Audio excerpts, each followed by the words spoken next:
Okay, our technology is working. We're ready to begin, Mataji. Hare Krishna, everyone. Happy to be here today with all of you. And today we'll be covering chapter 12, the birth of Maharaj Parikshit. Very nice chapter. So this is a follow-up of the questions that the sages of Namasharanya asked Sutta Goswami in chapter 4. Initially, in the first three chapters, the Sutta Goswami answered the first six questions of the sages, as you may recollect. Then in chapter 4, they asked further questions from Sutta Goswami. And one of those questions was about Parikshit Maharaj. And so those questions were about, they were asking that they heard that Parikshit Maharaj is a great devotee, and so they wanted to know about his birth and activities, as to how he was protected within the womb of Uttara, and also his activities means his kingly activities when he chastised Kali. So they wanted to know about that.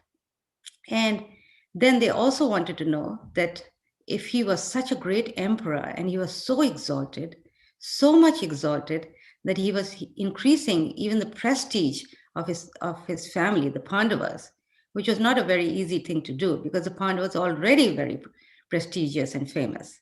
Yet Parikshit Maharaj was so great that he was actually increasing their prestige. So why would such a great personality, an emperor, why would he give up everything and sit on the bank of the Ganges to fast? This is so radical. Why would he want to renounce everything, especially when he was such a good king? The world needs a good leader. And then he not only left everything, but he also renounced everything, his family, his kingdom, all the opulence. So all these things were very wonderful. So the sages, they were asking these questions in chapter 4. Now, between that and now, we've seen a lot of things.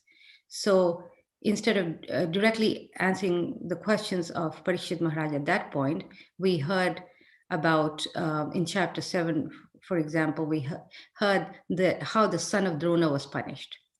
Now, why are we hearing these stories? Ashwatthama being chased by Arjuna after he killed the 5 sleeping sons of Draupadi, and also then later Arjuna catches him and brings him before Draupadi, and how they were there were two opinions as to whether he should be killed or not killed.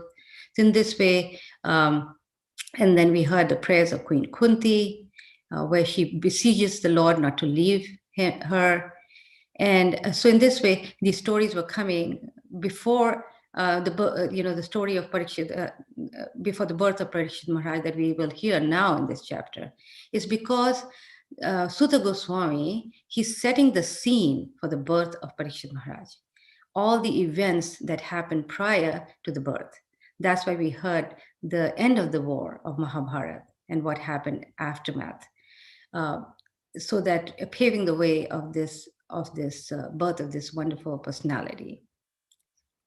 So this chapter 12, begins with the sages asking three questions again about Parikshit Maharaj.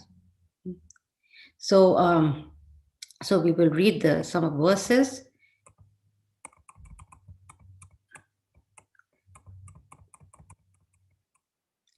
So the first text, the first slide.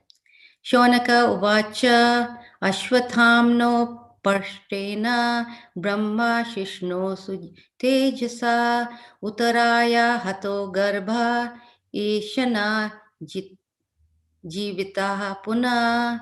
The sage Shonaka said, the womb of Uttara, mother of Parikshit Maharaj Parikshit, was spoiled by the dreadful and invincible Brahmastra weapon released by Ashwatthama. But Maharaj Parikshit was saved by the Supreme Lord. How was the great Emperor Parikshit, who was a highly intelligent and great devotee, born in that womb? How did his death take place, and what did he achieve after his death? We all respectfully want to hear about him, Maharaj Parikshit, to whom Shukadeva Goswami imparted transcendental knowledge. Please speak on this matter. So they are wondering is that, when Ashwatthama threw his Brahmastra towards the womb of Uttara to kill the last remaining heir to the throne, then the Brahmastra was so fearsome that it destroyed the womb of Uttara. That's what it says.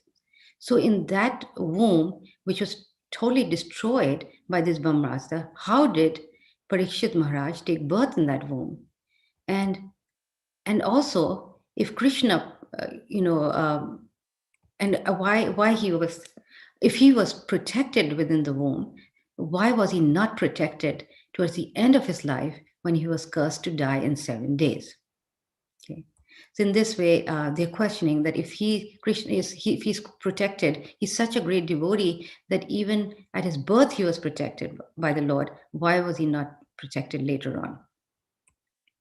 So, so in this way, they are also asking that not only about his devotional qualities, but also they're asking about his kingly qualities. That after he became such a great king, then why is it that Krishna did not protect him?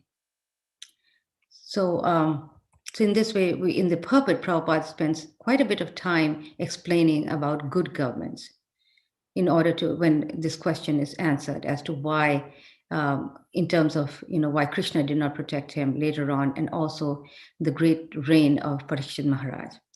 So Prabhupada spent some time explaining about good government, because the point is that the king or the leader of society, of the country, he's required to protect the people. Both defense, in way of defense from other enemies, but also in way of defending, helping, giving them a prosperous life. Because if a person is afraid and dissatisfied all the time, what chance do they have to practice Krishna consciousness? Because the mind is very disturbed. So the government of Parikshit Maharaj was both good materially and spiritually. So in this way, he was, he was protected by Vishnu. So in our next slide, we're going to hear about how King Yudhishthira's reign was exemplary. So before Sutta Goswami describes about Parikshit Maharaj and his qualities, because that was the next part of the question. What about his qualities? And so, his activities. So before that, we hear about Yudhishthira Maharaj's reign. Why was he so exemplary? So Sutta Goswami, he begins by explaining the reign of Yudhishthira Maharaj. Now, his reign was like Ramaraj. So you can imagine what it would feel like to be a citizen under his rule. How would one feel to be under a king who gave all the fruits of his pious activities to everyone?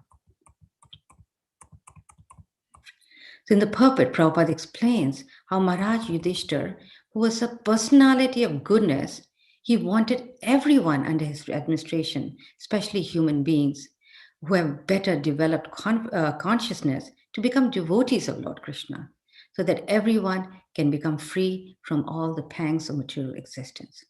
Now that's amazing, isn't it? Because the first duty of a leader is to first protect the people from enemies. But the second duty which supersedes all other duties is to make the country Krishna conscious, God conscious. And so, because they knew that if the people were God conscious, there would be no problems in the kingdom. People would be satisfied, and also they would go back to Godhead, which is really the duty of a leader, is to make sure that everyone under his rule is Krishna conscious, just like it's the duty of a parent to make sure that the children are good devotees. So Maharaj Yudhishthira was personified goodness, and he knew perfectly well what was good for the citizens. And how was this? Is because he was not greedy. His principles were not based on his own satisfaction, on his own sense gratification. It was amazing. As a king, as an opulent king of the entire planet, he had no personal ambition, and there was no place of sense gratification because all his senses were engaged in the loving service of the Supreme Lord. And he was generous, he was not selfish, he was continuously serving Krishna.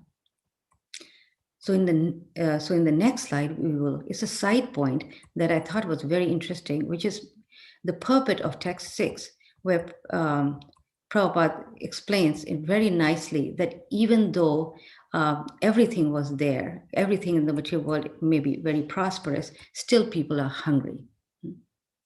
So he writes that how the whole material world is full of hungry living beings. Now this hunger, he writes, is not for good food, shelter, or sense gratification. You know, one thinks in today that the dissatisfaction is due to the fact that there's not enough of this or that, you know, enough housing or enough, avenues for sense gratification. This is how people think, you know, food, shelter, defense. Of course, one needs that, but this is not where the hunger lies. You know, one can give everything to a person, but still he's going to be upset and dissatisfied. And we see that even in the richest countries of the world, there is hunger. The people are still dissatisfied, both the rich and the poor. It's because the hunger is for spiritual satisfaction, and which is misrepresented by material hunger. But so what the foolish leaders, they cannot see that, Prabhupada, right? So therefore, they are making a mess of it. They're trying to increase all types of material facilities, and people are getting more and more dissatisfied. So the hunger is for spiritual food, spiritual shelter, spiritual defense, and spiritual sense gratification. And how can all this be obtained? Is in the association of the Lord and his devotees. So Maharaj Yudhishthira, because he was completely engaged in devotional service, his hunger was satisfied. And Prabhupada gives that the example of how when one is hungry and one eats, one is completely satisfied. In the same way, you know, when one worships Krishna or remembers Krishna, one is satisfied, and the needs of the body become and sense gratification become less and less. Maharaj Yudhishthira was such a great liberated soul that for him there was no pleasure for a great kingdom, good wife, obedient brothers, you know, happy subjects, and a prosperous world. And we see that, you know, in chapters, we'll hear about that in chapters 14 and 15, how they leave as soon as they heard that Krishna had left this planet. Even though they had everything, they finally won the war, and they were, you know, people who supported them. They had conquered all the enemies. They had such a wonderful family, but yet they had no attraction for that.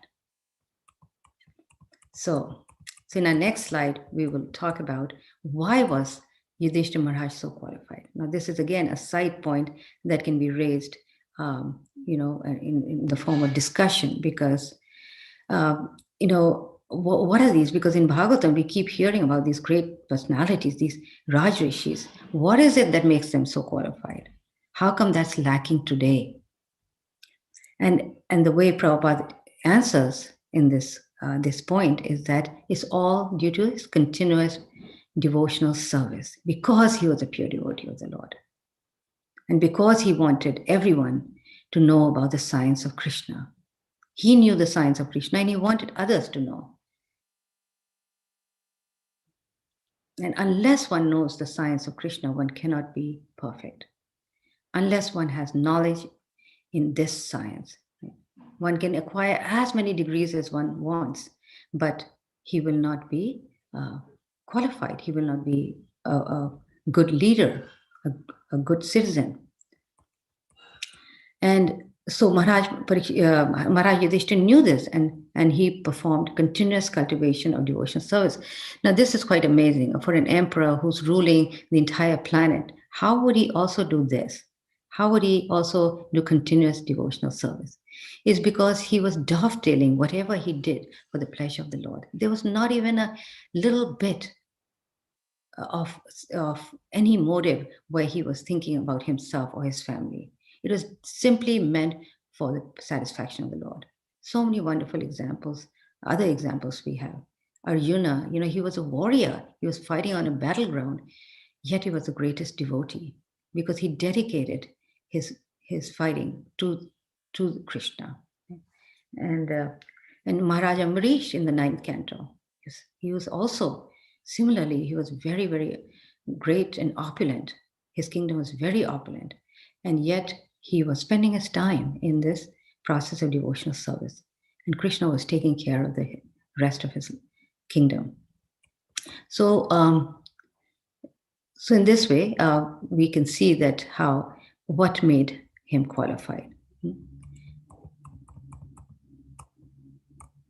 So in the next slide, we will talk about what did Parikshit Maharaj see within the womb of his mother. So this is these next few verses are about how Parikshit Maharaj was saved. Now, in the earlier chapter, it was in the probably in the 7th or 8th chapter, we heard a little bit about Parikshit Maharaj being, saved by Krishna, and also, how Ashwatthama had thrown that Brahmastra towards Parikshit Maharaj. After Arjuna let him go, he didn't kill him; he just released him. Then he, as though it was not enough insult for Ashwatthama, he decides to go and throw the Brahmastra towards Uttara's womb to kill this Parikshit. And so we heard about that and how Krishna intervened and saved the Pandavas, because that Brahmastra was also directed towards the Pandavas. So we heard a little bit about Krishna saving the Pandavas from this Brahmastra, but we didn't hear exactly what happened, how Krishna went into the womb to save Parikshit Maharaj. So here is that story. So I'll read a few verses. He, the Lord, was only thumb high but he was all transcendental. He had a very beautiful blackish infallible body, and he wore a dress of lightning yellow and a helmet of blazing gold. Thus he was seen by the child. The Lord was enriched with 4 hands, earrings of molten gold, and eyes blood red with fury. As he loitered about, his club constantly encircled him like a shooting star. The Lord was thus engaged in vanquishing the radiation of the Brahmastra, just as the sun evaporates a drop of dew. So the Brahmastra was so strong that it was. His club was so fearsome and so full of fire that in front of that, the Brahmastra was like a drop of dew. And just like the sun evaporates a drop of dew. He was observed by the child who thought about who he was. So the child is watching the Lord within the womb, and the Lord is only a thumb high, so tiny, but yet he can see him clearly. That's the wonderful, inconceivable potency of the Lord, that he's so tiny, but every part of his body was quite clear to the child. And so that's why another name of Parikshit Maharaj is called the examiner. Because he saw the form of this form of the Lord within the womb, he never forgot it. And he was always examining things to see if he could see that form again. While thus being observed by the child, the Supreme Personality of Godhead, the super soul of everyone, and the protector of the righteous, who stretches in all directions and who is unlimited by time and space, disappeared at once.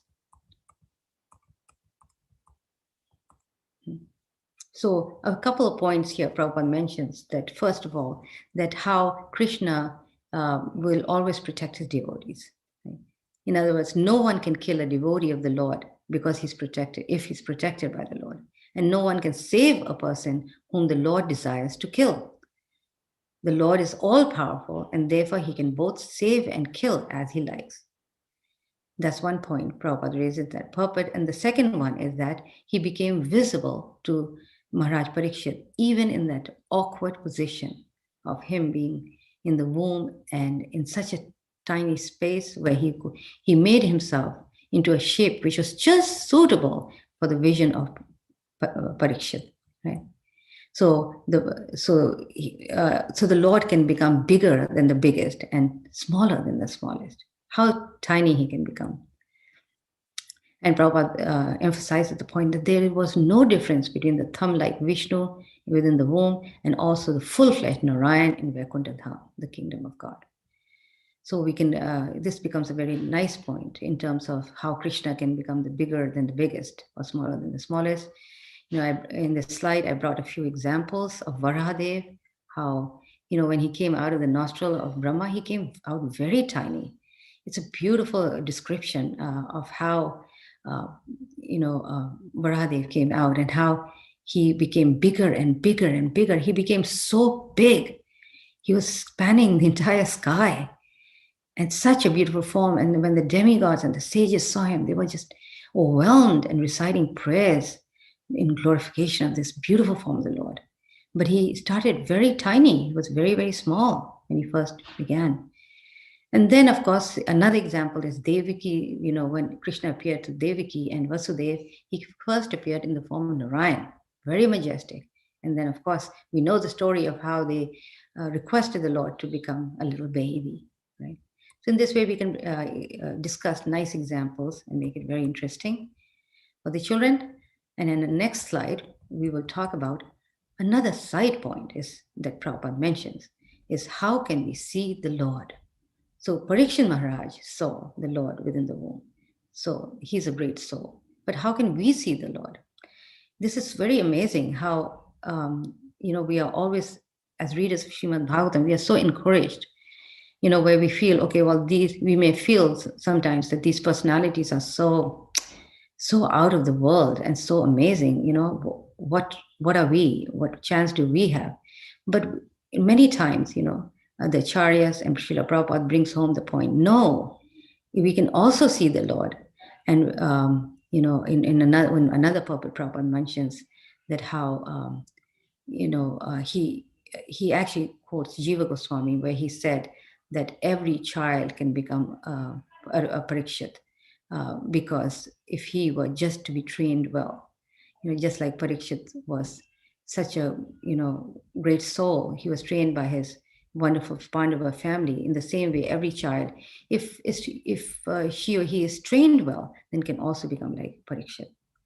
So in this same way, we can always bring together the point, bring home the point that no, this is also available to us. We can also see the Lord through the Archa Vigraha, through the deity form, which is not material, because Krishna, by his causeless mercy, he enters that material element to give us the opportunity to see him and to serve him nicely and to approach him. Krishna is so kind that he accepts that service from us. And of course, Prabhupada brings the point that is all spiritual. Even the Archa Vigraha is not a material form. It is an all spiritual form of the Lord, which is meant to be seen by the material people, devotees in the material world who haven't developed spiritual eyes. So therefore, we should never consider, even that the elements are material, but yet the form is spiritual because Krishna is there. If we love and serve and love him serve him with love and devotion. Because for Krishna, actually, there's no difference between matter and spirit. But for us in this material world, there is a difference between matter and spirit. So in our next slide, we're going to talk, another side point is how the great souls are non-envious in connection with this personality called Kripacharya.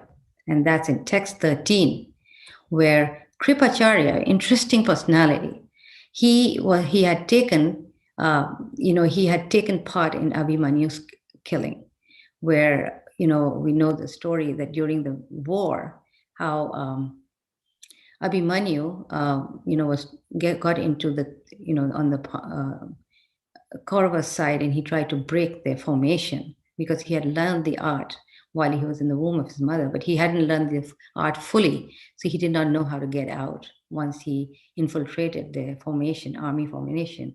And all the warriors, many of them, like Karna and Duryodhan and all these people, they on the Kaurava side, they were mercilessly killing him, so many against one. And Abhimanyu was fighting very bravely. And among them was Kripacharya. Yet we see that how Kripacharya was invited by Yudhishthira Maharaj to participate, to do the birth ceremony of Maharaj Parikshit. Quite amazing. So even though he joined the party to kill Abhimanyu, he was still held in great esteem by the family of the Pandavas. Why? Because due to his being a great Brahmana like Dronacharya. Now the story is that Dronacharya was married to Kripi, who was the sister of Kripacharya. And there's a story behind that. But we won't get into that right now. So when the Pandavas were sent to the forest, another time that when Kripacharya was engaged by the Pandavas by the Kauravas, that first by the Kauravas is when the Pandavas were exiled to the forest, then the Dhritarashtra sent Kripacharya to the Pandavas for guidance. And then at the end of the battle, Kripacharya again became a member of the royal dynasty of the Pandavas, right? But earlier he was with the Kauravas. But yet Maharaj Yudhishthira accepted him in his own assembly. And here he's asking him to make the ceremony successful. So this goes to show how the non-envious nature of these personalities. Because to just think about the consciousness of these people, how they were so big-hearted. In other words, their vision was beyond this body. They understood that that such a person being a Brahmana, how much they worshipped Brahmanas, how much they worshipped the stature of devotees and Brahmanas, right?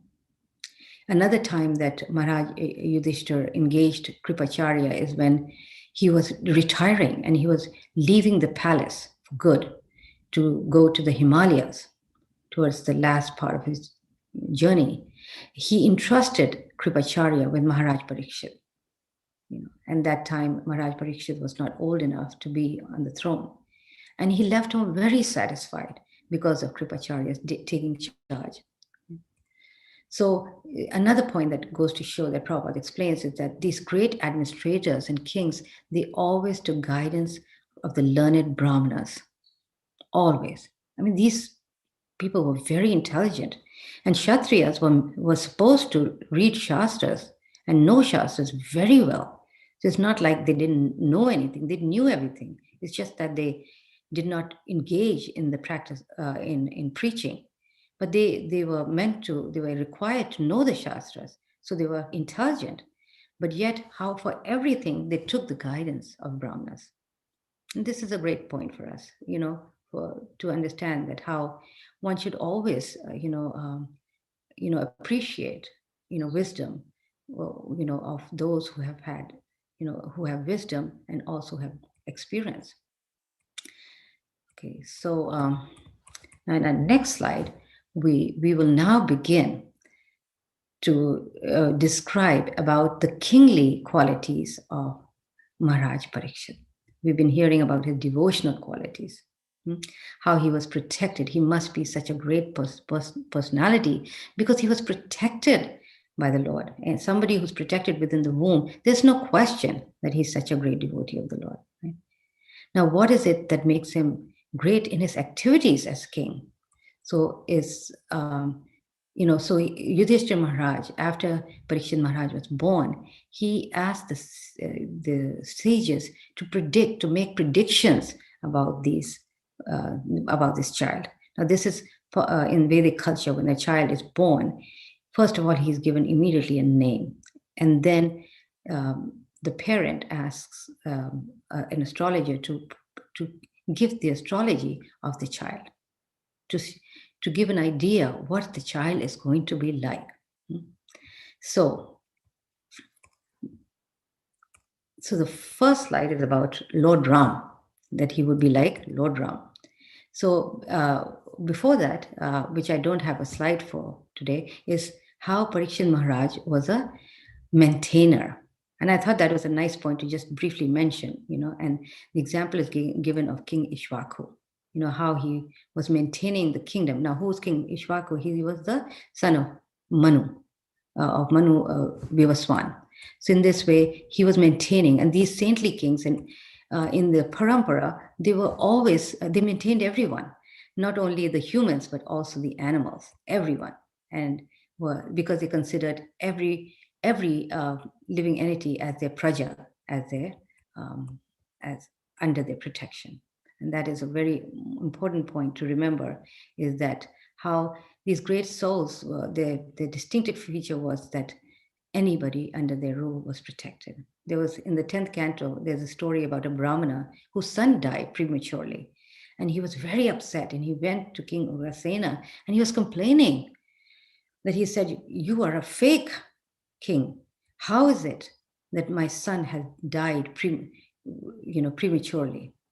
It's because of your faulty rule, because of your faulty character." And of course, the story goes on that how Arjuna, took a vow and to do something about that. So in other words, these kings were so wonderful that nothing went wrong in the kingdom. And if they did go wrong, then they took full responsibility for that. So in this way, they maintained all the citizens in a very nice way. So this slide, of course, we are talking about Lord Ram, how Lord Ram was true to his promise. Now, Lord Ram, he was coronated the king by Dashrath. And there was a big joyous celebration because everybody wanted him. Due to his wonderful qualities, everybody wanted him to be the king. But right after that, we hear about how Kekai, she devised a way of getting Lord Ram out, exiled, so that her own son, King Bharat, can become king. And when Lord Ram heard that, and Dashrath, of course, we hear how heartbroken he was. But when Dashrath, he was a very ideal person, and he was true. He had to keep his word, because this promise was made to Kekai long time ago during battle, during some war. And he had to keep his promise. And when he told Lord Ram, then he immediately, without thinking, he carried, helped his father keep his promise and never looked back. And he went and he left, even though he had everything, even though the entire kingdom wanted him. So in this way, he was true to his promise and showed very ideal character in every way. He's an ideal king, brother, husband, and also a great king. Right? So in the next slide, we're going to talk about how Sutta Goswami compares Maharaj Parikshit to the name, how he was like Bharat. Now there's 3 Bharatas in history, and Prabhupada mentions that. One is the Bharat that I just mentioned, was the brother of Lord Ram. Then Bharat, the son of King Rishabdev, and who from whom the name Bharatvarsha, the name for India, comes. And Bharat, the son of Maharaj Dushyanta. These 3 kings, these 3 Bharats are very famous. Now we have heard about the first 2, but Maharaj Dushyanta, we may not be very familiar, but Prabhupada writes how he was actually also very, very famous. And he gives a little bit of that story here, how he was, he was the son of Maharaj Dushyanta and Shakuntala, who was a very beautiful woman. How Maharaj Dushyanta fell in love with Shakuntala in the forest, and Bharat was conceived. And due to some curse by Kanva Muni, Maharaj Dushyanta, he forgot about Shakuntala, like he practically left her and the child in the forest, and he went away. But the child grew up just with the mother in the forest, and how even in his childhood, the child was so powerful that he challenged the lions and elephants in the forest and would fight with them, just like little children would fight with cats and dogs, would play with cats and dogs. Right? So he was so strong. Prabhupada writes how he was even stronger than the modern Tarzan. Right? So there's a description. In other words, Parikshit Maharaj's prediction is that that he was going to be a very powerful leader, like Bharat, the son of Maharaj Dushyanta. And then we also mentioned about Arjuna, how he will be a great hero like Arjuna, a great bowman as Arjuna. And we know the story of Arjuna as the son of Kunti Dev, and he was the son of Indradev actually, and Kunti, and how he was very, very brave, and we hear so many stories about his bravery, how he won Draupadi, by hitting the fish target so successfully, and he was so great that even at birth there was air messages which proclaimed his greatness. Now, one point that Prabhupada mentions, which is we may not know the story of how Arjuna, how he was one time visiting the heavenly planets. So basically he was visiting Indradev, his father, and Indradev, being very happy, he gave him his weapon, Vajra. But along with that, he also wanted to entertain him. So he had Urvashi go to him, and Urvashi she's one of the most beautiful Apsara in the heavenly kingdoms who entertains all the demigods. And so Urvashi became very attracted to Arjuna because he was the best of all humans.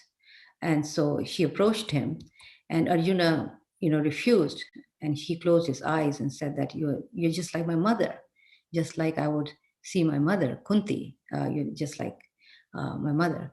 And so the reason is because Indra was his father. So in this way, we see the high character of Arjuna, how he was able to show so much character as a great leader. And of course, we don't see that today, right? So in our next slide, the sages, they predict the Parikshit Maharaj as being strong as a lion and giving shelter like the Himalayas. I was thinking this is a very nice way to explain to the children the qualities of Parikshit Maharaj. This is very interesting, very descriptive. So how the child will be as strong as a lion. What are the qualities of a lion? The qualities of a lion is that he's very strong.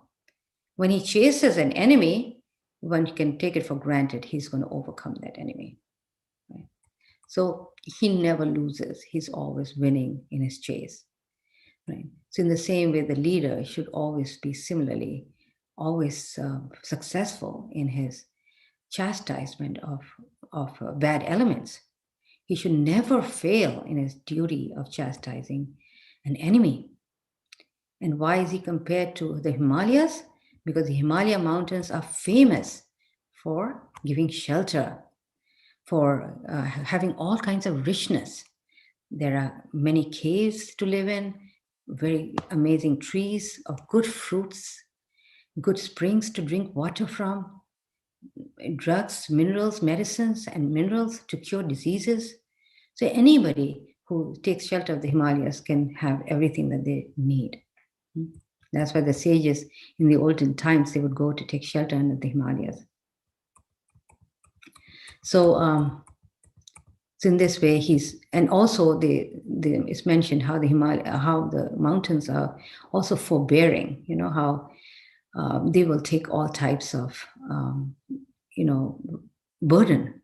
In other words, how people abuse the environment, and how they sometimes detonate atomic weapons, and Mother Earth has to take the entire burden of all that and tolerates everything.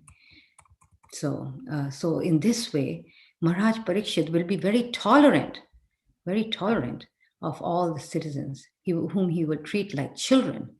Just like children, the parents are tolerant of the children's misbehavior, right? And also mentioned that how he will be like his grandfather, Yudhishthira, or Brahma in equanimity of mind. And we know that about Yudhishthira Maharaj. He was always so equipoised, and also dependable. And he will be munificent, like the Lord Shiva. We know that how Lord Shiva is known as Asutosh, which means he's very, very merciful.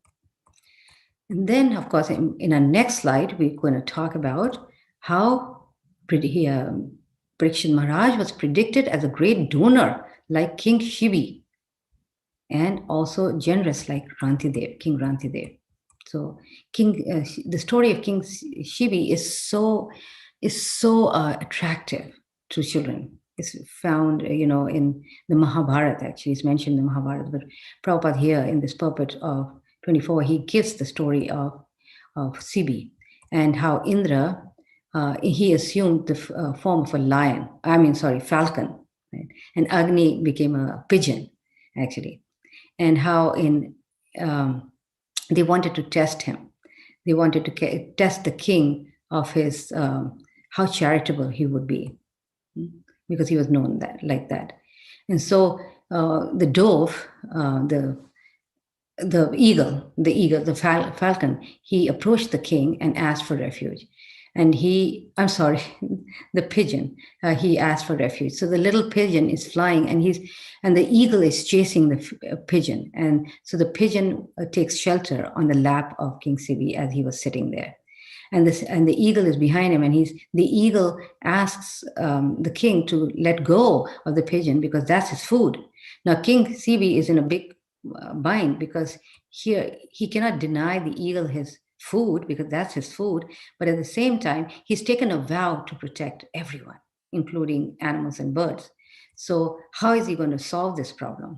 So the king said that, I have given a promise to the pigeon to save its life, and therefore he cannot give in to his demand. Then the falcon, he asked the king to give up his portion of his flesh to be equal in weight of the pigeon, and so that will satisfy his need for flesh.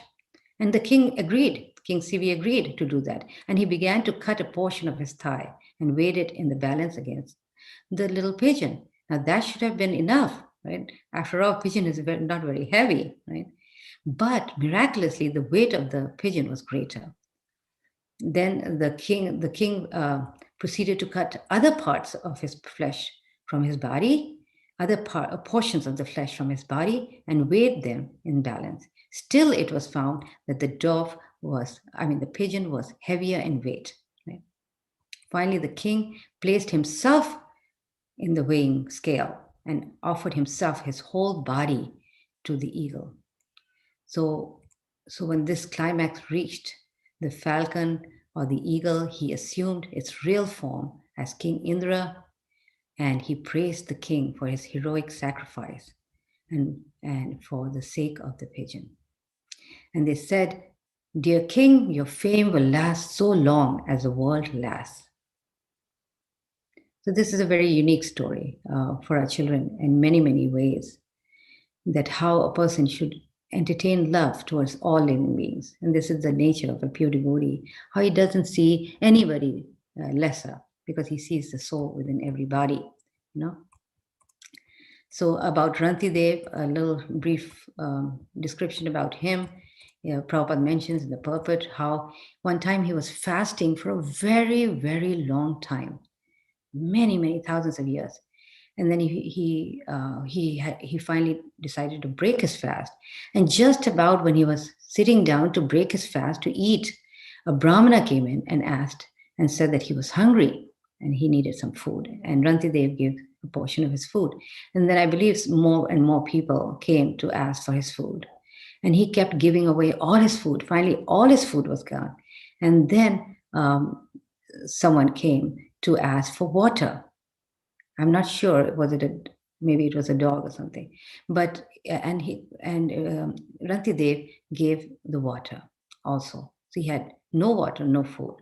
So in this way, he was also tested for his, generous and charitable nature, and his able to tolerate. So King Parikshit, little Parikshit is being compared to these great personalities. Now the last slide is how he would be tolerant like Bali Maharaj, and also a staunch devotee like Prahlad. Now we know the story of Bali Maharaj, how he was cheated by Krishna. He came, when Bali Maharaj was doing the sacrifice to gain access to all the heavenly kingdom, then to gain more and more kingdom and more material prosperity, then Krishna came as Vamandev to take away all that. And he did this in a very clever way. He asked for charity. And at that time, when the sacrifice is finished, then the person doing the sacrifice must give charity. So Bali Maharaj was willing to give charity to this little beautiful Brahmin boy.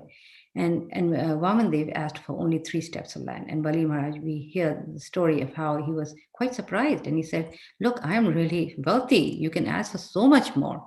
You can ask for so much that you'll never have to worry about anything. But Vamandev said, no, I'll be happy with 3 steps. And of course, with his 3 steps, he took away everything that Bali Maharaj had. And so in this way, he cheated Bali Maharaj. But yet Bali Maharaj was so patient. He did not become angry, right? He also, his own spiritual master cursed him for agreeing to give everything to the Lord. The spiritual master was so dissatisfied and he cursed him. So he displeased his spiritual master and he lost everything, all his property. So it shows his tolerance and his patience. And then a staunch devotee like Prahlad. We know that how, in spite of the fact that Prahlad was tortured and harassed by his father, and who tried to kill him in so many ways, yet he had no anxiety, and he just fixed his mind on the Lord in devotion. And his father was so angry that he told him that if you don't give up your Vaishnava religion, I will kill you. Finally, he was ready to kill him. But instead of being fearful, he preached to his father and to his friends. He was so staunch that he was able to, tolerate everything. He was fearless.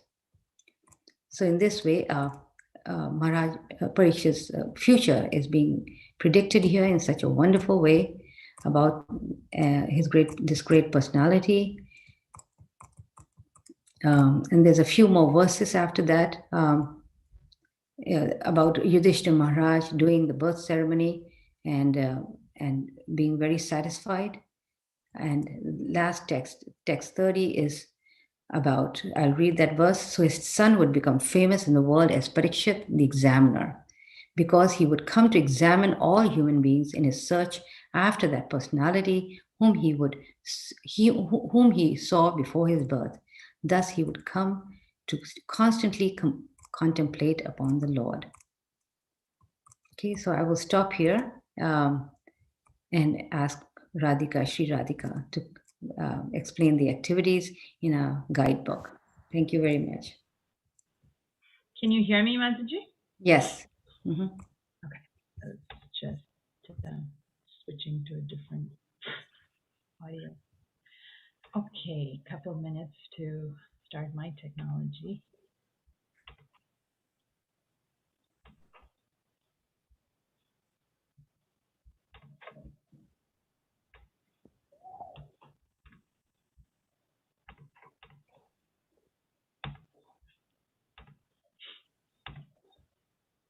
All right.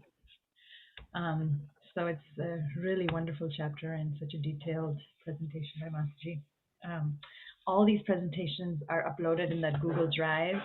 And if you don't have access to it, I've provided it to all the people that join our calls. So the Mataji is sharing all her PowerPoints. And I know several Sunday schools are actually using her PowerPoints and then using the guidebooks along with them. So thank you for sharing these with us. We're ready then, once we have read the translations with our children and discussed them with all these wonderful examples, to move on to the guidebook and the activities that are provided there. So, like every chapter, we begin with a nice story summary with some nice illustrations. Younger children can color these as older children read along with the adult. The sage Shaunika is very interested in the story of Parikshit Maharaj, so on behalf of the assembled sages, he asked, "My dear Sutta Goswami, Uttara's womb was completely spoiled by that horrible Brahmastra weapon. But Lord Krishna saved baby Parikshit. I wonder, how was he born in that womb? And how did he die? And where did he go after he died?" So all the verses are presented in a very nice flow conversation format, and really helps to understand the entire story nicely for the child. And then we always move into key messages. Verses are grouped by themes, and the messages are brought out. And 34 verses are all summarized in just 4 themes here. Understanding the story, questions, multiple choice given as a fun way for the child to learn all the sequence of the story as well as the information that is provided. Parikshit means enjoyer, examiner, affectionate. Why was Parikshit Maharaj examining all human beings? A, to find who fired the Brahmastra upon him. B, snake bird. C, bird. So it's a really nice way to get into the story with the child. A short list of higher thinking questions for this chapter. And give some very thoughtful questions. How does Yudhishthira Maharaj's reign compare to modern rulers? For older children, this can be an essay format, or either online or writing in a notebook. And for younger children, perhaps this is more an oral discussion. Research 2 kings, Maharaj Rantideva and Maharaj Sibi. Why are they famous, and what lessons can you learn from their examples? How can you try practically to develop those qualities in your own life? So, very thoughtful question. And then we move into activities, action activities to get you moving. First one is practice your archery skills. So this one is to create your own bow and arrow, and it's just really fun for the child. A long stick, one shorter stick, string, sponge, paint, and a large sheet of paper, glue, and scissors. And then the child makes a bow by making a groove at either end of or both ends of the long stick, and then attach some string, and then make the point of the arrow sharp, and then cut the sponge into a triangle shape and make a spongy arrowhead so it doesn't hurt anyone. So this is a really fun activity, since there's mention of Arjuna being a great bowman and Maharaj Parikshit being very chivalrous. An activity to chant the qualities of Maharaj Parikshit's song, which is given in resource 1, while jumping, while doing jump rope or skipping. The qualities of Maharaj Parikshit. The song is, there was a wise old sage, he looked at Parikshit and he could see. What could he see? That he'd maintain all. Like King Ikshvaku, Ikshvaku, Ikshvaku, like King Ikshvaku, son of Manu. There was a wise old sage, he looked at Parikshit and he could see. What could he see? He could keep his promise like Lord Ram, Ram, Ram, like Lord Ram, son of Dashrath. So all the examples that Mataji talked about that are given by Prabhupada in the purport and in the verses themselves have been put to a really sweet song. There was a wise old sage, he looked at Parikshit and he could see. What could he see? He will give in charity. Like King Sibi, Sibi, Sibi, like King Sibi of Ushinara. There was a wise old sage, he looked at Parikshit and he could see. What could he see? He'd be a great bowman, like Prince Arjuna, Arjuna, Arjuna, like Prince Arjuna, son of Pandu, and so forth. With munificent like Shiva, resort of everyone like Narayan, magnanimous like Rantideva, religious like Yayati, patient like Bali, and staunch devotee like Prahlad. So you just follow that rhyme. And the way we did it was I would say some parts, and the children would say some parts. So I would say there was a wise old sage. He looked at Parikshit, and he could see. And then the children would say, "What could he see?" And then I'd say, "Then he'd maintain all like king." And then they had to guess, So this way they memorized. He'd maintain all like king, and then they would respond, Ikshvaku, Ikshvaku, Ikshvaku, like King Ikshvaku, son of Manu. So this way they were trying to remember from this chapter, when I would say he could keep his promise, like Lord, and they would say Ram, Ram, Ram. So they were trying to remember which quality of Parikshit Maharaj was compared to which personality. He would give in charity, I would ask, like king, and they would have to respond, Shibi, Shibi, Shibi. So it's a nice way to learn these great personalities and learn about their qualities. Analogy, very nice analogy given in text 4. Those who are busy rendering service to the parts and parcels, leaving aside the whole, only spoil time and energy as one does when watering the leaves of a tree without watering the root. If water is poured on the root, the leaves are enlivened perfectly and automatically. But if water is poured on the leaves only, the whole energy is spoiled. So after reading this analogy, a learning objective or outcome is given. The children should be able to understand why watering the root, not only the leaves, is compared to serving the Lord. And debate why Krishna consciousness is a very practical process.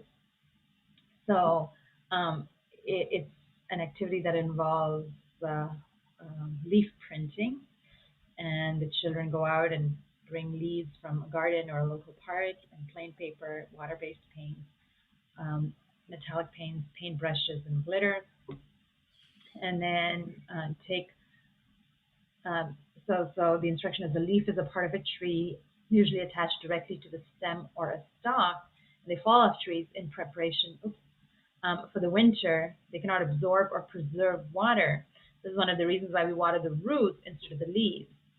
So collect leaves of different shapes and do leaf printing. And then ask these prompt questions. If we want the leaves on the tree to grow, do we water the leaves or do we water the root of the tree, and why? So understanding how watering the root is compared to serving Krishna. And that is how everything, including the leaves and all of his parts and parcels, will get nourished. So a nice way to bring that analogy to life.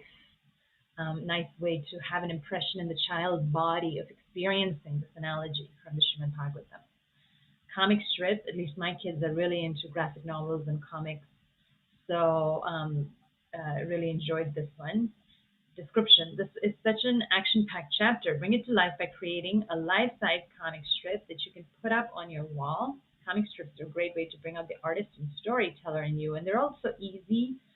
They seem to be less intimidating to children than, a whole drawing. Plan and design a comic strip based on the chapter. You can also include aspects of chapters 7 and 8 if you wish. Do some research, write the story, sketch it out, make large square borders, and then put your characters in, make text, speech bubbles and thought bubbles, and put them up in the wall in a correct sequence. So because it's an action-packed chapter, create a maze by attaching a blown-up balloon to the inside tube of a roll of wrapping paper, or reused roll of paper towel.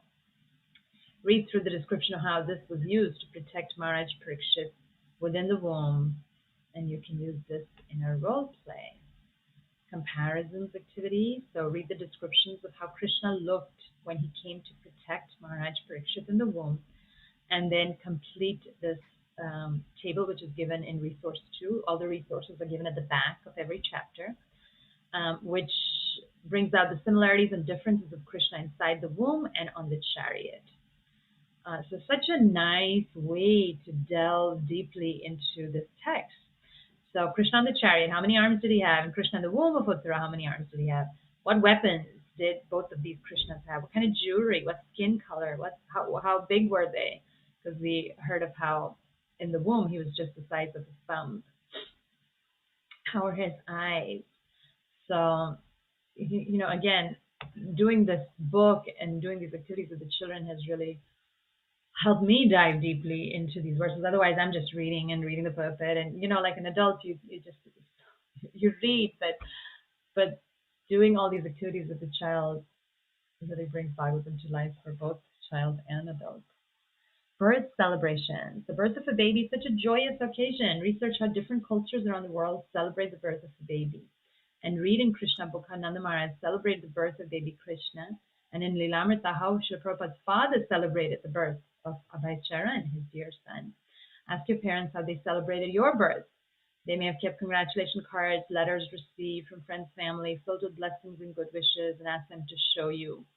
So it's real fun, and looking through baby pictures. And one of my Sunday school students had actually written a poem for Gopinath when he was born, and so it was a real nice way to discuss birth.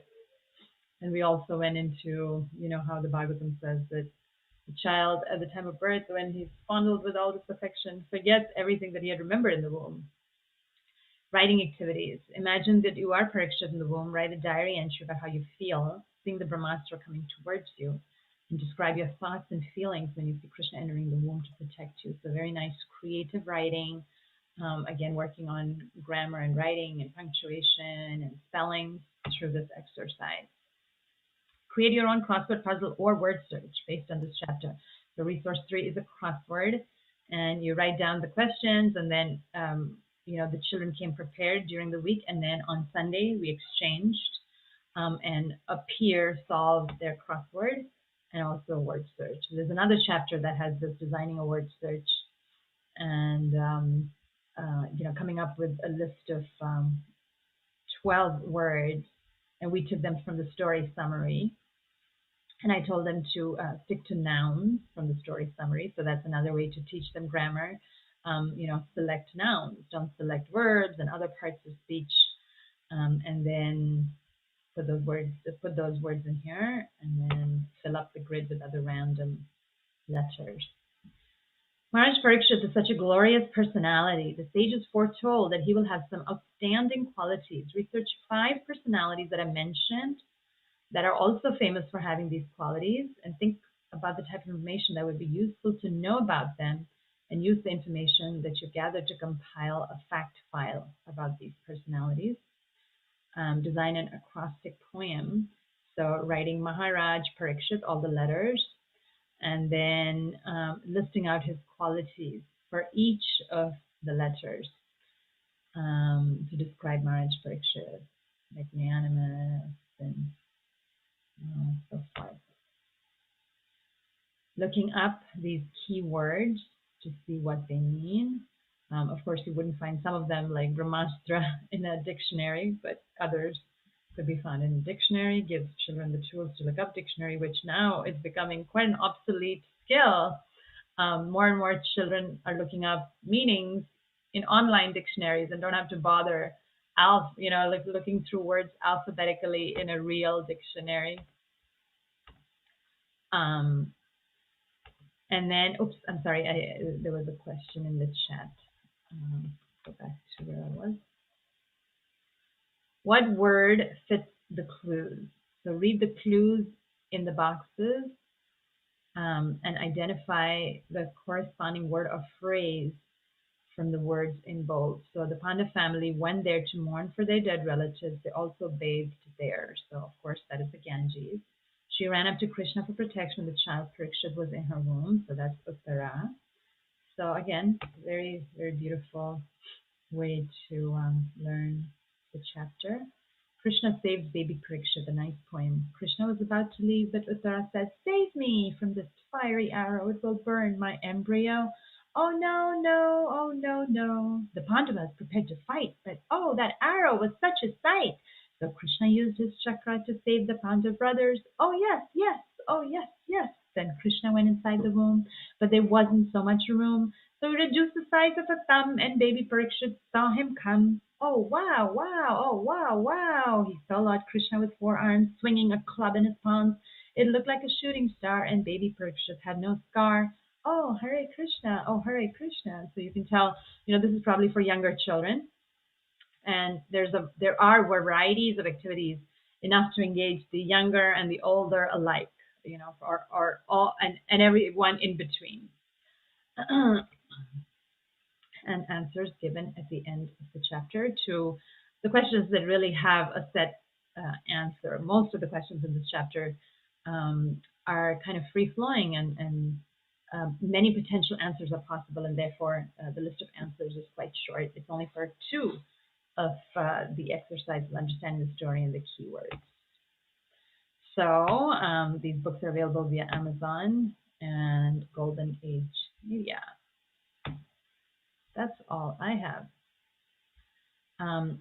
So I'm going to allow participants to unmute themselves. Feel free to turn on your video to ask questions. And we already have one question. Oh, Ankur Prabhu is here, back from Vrindavan. Did you get some Vrindavan dust for us? Okay. We have a question. We'll start with Satya Mataji. Hare Krishna. I just have one question. When I read in verse 24 about King Rantideva, the last sentence or the paragraph of his description, quote, he's one of those pious kings whose names I remember in the morning and evening, end quote. Are they included in some prayers? So I guess she's asking if, there's some particular prayers in the Bhagavatam where Rantideva is included in those prayers. I'm unaware. Yes. No, I'm also unaware of anything like that. Sometimes in the Bhagavatam, for many sections, after completing one story, the author writes in this way that if you remember the story morning and evening, you will overcome so many problems in life. Or so it's all, a lot of the sections are ending like that, meaning to say that how amazing these personalities are, and it's very nice to remember them, when we can. So perhaps you can answer this one, Mataji, from Nitya Kishori, and she's asking, are these books available only via Amazon?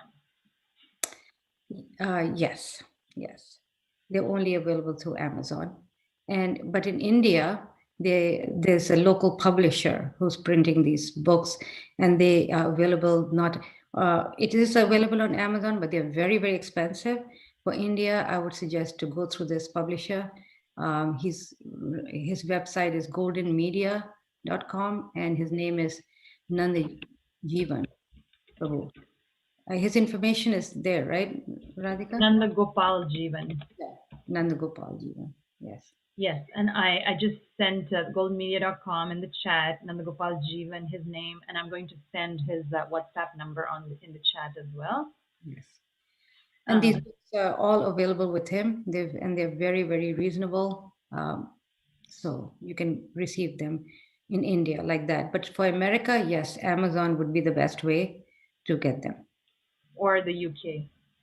Or the UK also on Amazon. Mm-hmm. Australia also on Amazon. Many countries, they have these books on Amazon, not just America. And some countries, they may not have it, so one would have to get from a nearby country, have them shipped over there. Now, if somebody orders many copies wholesale, then I can help by, the print on demand company provides an author's discount, so which I can avail of, which gives some more breaks in terms of price on Amazon. So that's only if you have a bulk order. Otherwise, it doesn't make much of a difference to go through me. Okay. Our next question is from our dear friend Shamarupini Mataji from Iowa. Go ahead, please. Thank you, Mataji. Thank you for the wonderful class and the presentation. Mataji, I had a question regarding King Sibi's story. Sometimes the children are more focused on the details, like how did he cut himself? How did he not get hurt? It just diverts you from the main concept of the story, what you want to try to convey. So how do you deal in that situation? Oh, this is natural. Children are curious. They take it more literally, because they think, especially there's a picture you can if you Google it, they have the king actually not having a portion of his thigh there, and it becomes very difficult if you show those pictures. But yeah, so answer those questions is in the way that you actually don't know, how did he do it? But apparently he just used his knife to cut, because these Kshatriyas were fearless. They were totally fearless. We can see it, when we hear about the war of Mahabharata, how they were fighting with each other and how they could tolerate a lot of pain. That's how you explain. They can tolerate a lot of pain. And there's many stories to that regard, in different type stories of how these a brahmana is known by how much he can tolerate. Isn't there a story about a brahmana who was sitting by a sage who was sitting next to the river, and he put his hand in the river and he got bit by a scorpion, something, and he he was trying to save the scorpion who was drowning in the water. So he put his hand into the water to pick him up, and he bit him. It's the nature of the scorpion to bite, right? So he bites him, and then he puts him, and then he puts him back or something. No, he brings him out, and then the scorpion goes back again, and then he again tries to lift him, and he again bites him. And then he puts him back, then he goes back in and he again bites him. And somebody was watching and says, why are you doing it? Why are you letting him bite? He says, it's my nature to protect and forgive, but his nature is to bite. So we are each acting out of our nature, you see. So everybody has their nature. A brahmana's nature is to forgive. That's the quality of a brahmana. So he kept forgiving the scorpion and trying to save him, because protect him and save him. That was his nature, and the nature of the scorpion was to bite. So the nature of a Kshatriya is to be very, very brave, and fearless. And he's not supposed to be non-violent like the brahmana. So this way you can explain that yes, Kshatriyas can go through that pain. They can tolerate the pain. Okay, and then you get to the moral part of the story where the real essence is, and then you can explain both. But children are curious. They have to know these things. So you try to explain it in a way that, explains it, and is satisfying. Okay. We can do it. We are not of that nature. The children may not be able to do something like that, right? Because their nature is different. Yes, thank you, Mataji. Thank you. Thank you, Mataji. Okay, Ankur Prabhu just returned from Vrindavan. You're next. Hare Krishna Mataji, thank you so much for this wonderful presentation in the storyline.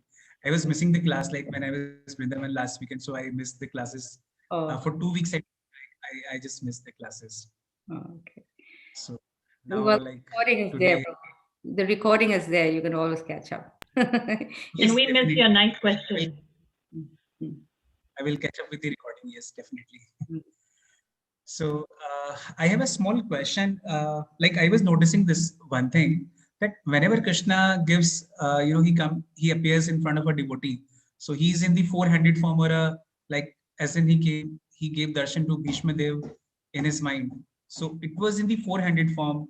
Then when it's about Parikshit Maharaj in the womb, so that's again the four-handed form. So why is it that whenever Krishna, appears in front of a devotee, and whenever it's considered to be a special darshan of the Lord, so it's in the four-handed form and not in the two-handed Murli Manohar form? So, I mean, that was a little question. It's my question, like not even the kids asked this. Yeah, good question. Well, in terms of Bhishma Dev's worshipable form of the Lord is Narayan. That was his worshipable form. He went to Vaikuntha. That's where he went. Even though in his prayers to Lord Krishna, he's glorifying the gopis, knowing fully well that how gopis are the highest devotees, how their love of Krishna cannot be compared to anyone else. So, and he glorifies them, and this way he gladdens the heart of Krishna. But the form of the Lord that he worships is Narayan, and this is the form that he wanted Krishna to appear before him before he left his body. Okay, but at this, we see him.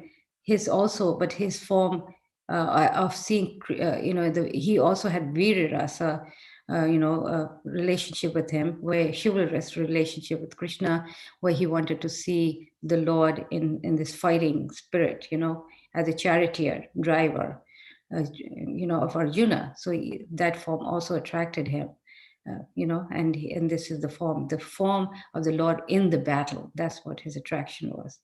But his form, ultimately his destination was Vaikuntha. Okay, so like that. Now, in terms of Parikshit Maharaj entering, now, this is Parikshit Maharaj, where he was at, in terms of his relationship with the Lord, whether Narayan or as Krishna two-handed form, we don't know. I don't know personally. I don't know what was his meditation, his real meditation on which form. But Krishna did show that form. Because he really relished the 10th canto and Krishna's, his leelas in Vrindavan. So it's very hard to say. Okay. Yeah. Hare Krishna. Okay, I'm not seeing any other questions. Satya Mataji is very grateful. Thank you for joining. Okay, Archana Mataji, nice to have you back from Arizona. Please ask away. Hare Krishna, Mataji. Thank you again for this wonderful session. So, Mataji, this time my question is about, astrology. On one side, we see, when you just start practicing Krishna consciousness, like you don't have to look into the stars or all that stuff. And on the other side, we have a lot of devotees becoming Vedic astrologers, and then who kind of will see the children's charts, and then go forward with such predictions and to understand the mood of the child and so on. So I just want to learn from your experience of recommendation, is it is it something that we should be doing, or are there or just focus on devotional service, or what's your experience on that? Yeah, ultimately, Prabhupada explains how astrology is a material science. It's not a transcendental science. It's not a spiritual science. However, because we have these material bodies, we can take help from astrology only on very special circumstances. It's not like we are consulting astrology, and you see that a lot among families in India as well as elsewhere, I'm sure, where they are consulting astrology just about in everything, whether it's, okay, am I going to get this job today or tomorrow, or, how many, children we'll have, or whatever, but this is not Prabhupada's recommendation. He encourages astrology only on very special occasions, and one is the birth time, when I just mentioned in class, when the child is born, they consult astrology to predict the future of the child. And so that is one time. And then the other time that he mentioned is during marriage, when astrology is, is a compatibility is checked between man and woman for the purpose of their marriage. He also said that, yes, it was good to, do that. So, and maybe there was a third one I can recollect. So these are the two special times that one can do that. However, sometimes we can't totally depend on that, because nowadays we're not sure how good the astrologers are, and how well they are, they've mastered that art. So we can do that, but at the same time, we should think that this is the bottom line. This is how my child is going to be, and so what's the point, of trying to do something else with him, or no, that we can't. Ultimately, we have to depend on Krishna. Prabhupada said that when we clap a hand, everything that is, outlined on the lines of a hand is wiped away, because Krishna can change everything. So we don't see it as the ultimate, version. We depend on Krishna, and we do our best when we do have to consult, and that's it, So we see in the Vedic culture how Yudhishthira Maharaj consulted astrology, right, at the birth of Parikshit. So these times the astrologers were very, very qualified. And when they actually predicted, it was meant to be true. Right? Even for Prabhupada's parents, they consulted astrology at his birth, and they said wonderful things about him, how he would cross the seas and do these wonderful things. So, so let's not make it totally like, let's not depend on that. But for some guidance or direction, one can take some help, Thank you, Mataji. Okay, Ankur Prabhu, please go ahead. Okay, thank you, Mataji. Mataji, I have one question which is not related to this chapter. So if you allow, I can ask from Srimad Bhagavatam. Oh, sure. Yes. If I can. Yes. Mataji, I had this curiosity, like when, great devotees or even demons do, very intense tapasya, they do very ugra tapasya, like in the case of Dhruva Maharaj. So when he was doing intense tapasya, so there was suffocation, the entire life air, it was sucked in. For everyone, it was suffocation in all the three planetary systems. Similarly, when Hiranyakashipu was doing that intense tapasya, so some fire emanating from his head, and it was burning all the planets. So when I try to understand this, I get fascinated by this fact, and I try to understand, but definitely need guidance, senior devotees, to understand this. So what is exactly your question in terms of these austerities? Are they proper? Is that your question? Or are they not proper? Or how is it possible? I mean, I don't even able to digest. How was it possible? How is it? Yes.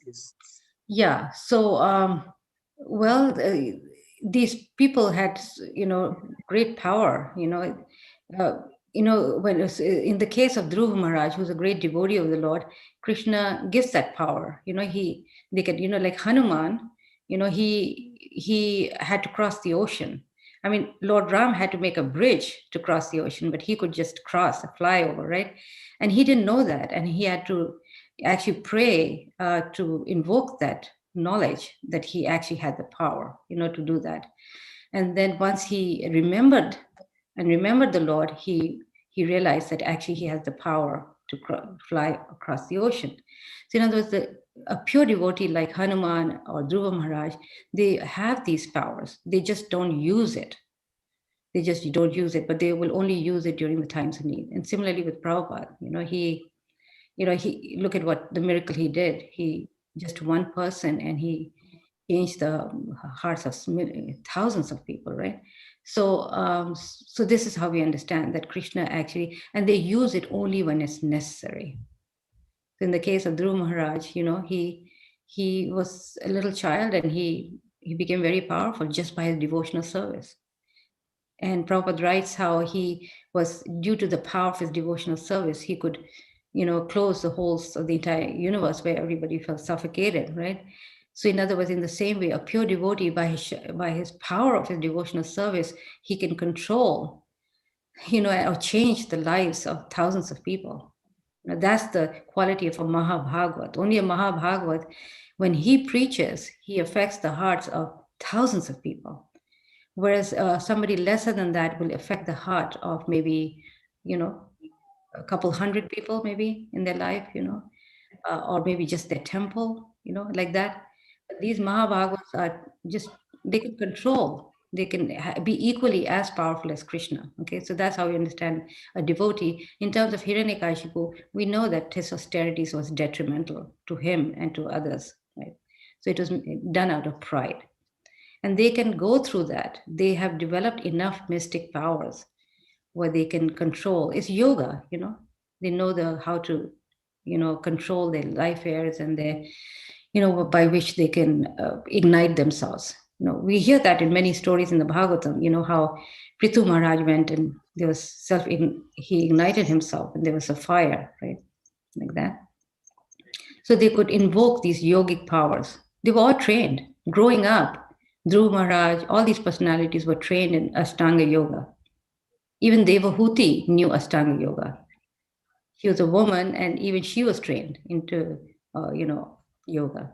So every child in that era they were trained in these ways.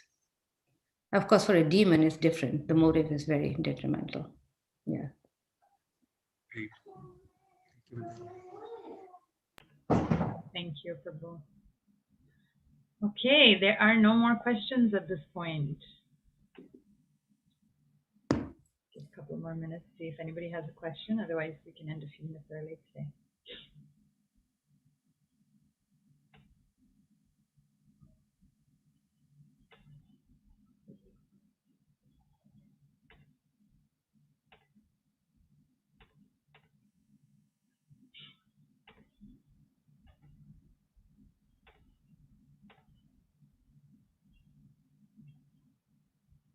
Okay, I'm not seeing anything, Mataji. Perhaps some closing comments and we can end. Thank you all for joining us today. And I look forward to the next chapter. I think it's Dhritarashtra Quits Home. Very, very wonderful chapter talking about Vidura's compassion towards his brother Dhritarashtra, and many, many more wonderful. This is the sweet section of, Canto 1, which becomes very, very interesting for our children because it's all stories of the Pandavas, and we'll hear about Pandavas retiring and Krishna's disappearance, and then about Parikshit Maharaj, his being cursed by Shringi. And that was also one of the questions they asked, which is answered in the later chapters. Chapter 18 and 19 talks about his cursing and his, by Shringi. So very wonderful things coming up. Thank you. Thank you, everyone. Bye.